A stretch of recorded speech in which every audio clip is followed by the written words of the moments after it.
Salut à toi et bienvenue dans ce tuto vidéo. Nous allons voir ensemble comment paramétrer ta taxe de séjour dans Superhôte. Avant de commencer, je tiens à te préciser deux choses. La première, c'est qu'Airbnb va collecter et reverser la taxe de séjour pour ton client propriétaire, pour son logement. Donc tu n'as rien à faire de spécifique sur Airbnb. Pour Booking, c'est pareil. Pour les particuliers, Booking va collecter et reverser la taxe de séjour, donc tu n'as rien à faire de ce côté-là non plus.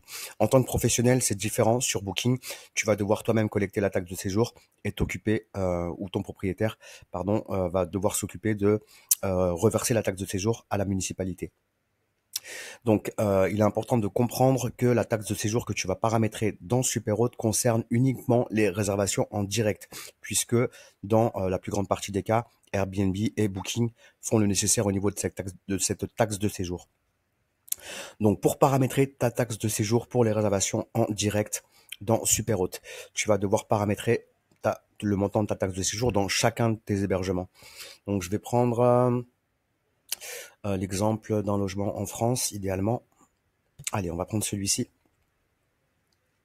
Voilà, donc tu vas aller dans hébergement, tu vas cliquer sur éditer et quand tu es dans info, juste là, tu vas pouvoir descendre et tu vas voir que tu vas pouvoir paramétrer le montant de ta taxe de séjour.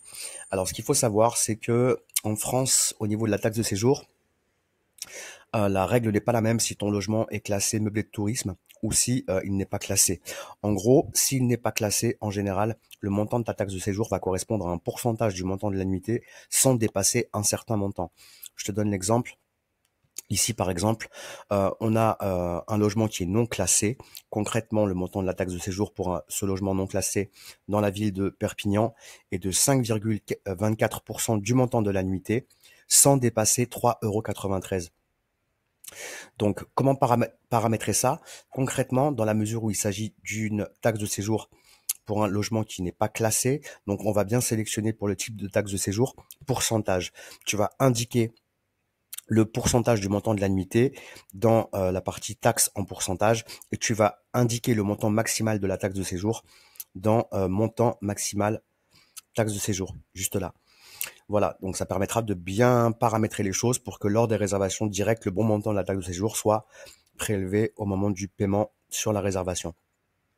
Deuxième cas de figure, le logement en question est classé meublé de tourisme. Là, quand c'est le cas, en général, tu as un montant de taxe de séjour qui est fixe.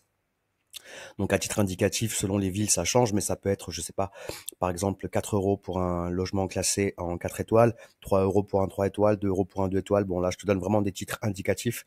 Ce que tu vas faire si ton logement est classé, dans ces cas-là, comme je viens de te le dire, on a un montant de taxe de séjour fixe. Tu vas dans ce cas-là sélectionner pour le type de taxe de séjour par personne et par nuit, et tu vas tout simplement entrer le montant fixe de la taxe de séjour, donc dans taxe de séjour, dans cet onglet juste là. Voilà, donc pour récapituler, deux possibilités. Logement classé, on a une taxe de séjour fixe. Donc tu vas sélectionner par personne et par nuit, tu vas rentrer le montant de la taxe de séjour ici. Et pour les logements non classés, pourcentage plus montant maximal de la taxe de séjour, tu sélectionnes en pourcentage, tu marques ton pourcentage ici et le montant maximal ici. Pour trouver ces informations concernant la taxe de séjour dans ta ville, rien de plus simple, tu vas sur Google, taxe de séjour Perpignan. Hop, petite erreur de frappe, Perpignan. Et tout simplement, tu vas tomber sur le site officiel de la ville qui va justement te donner les montants pour la taxe de séjour. Voilà, j'espère que cette vidéo te sera utile. N'hésite pas à poser tes questions dans la partie commentaires afin que tout le monde puisse profiter des questions et des réponses.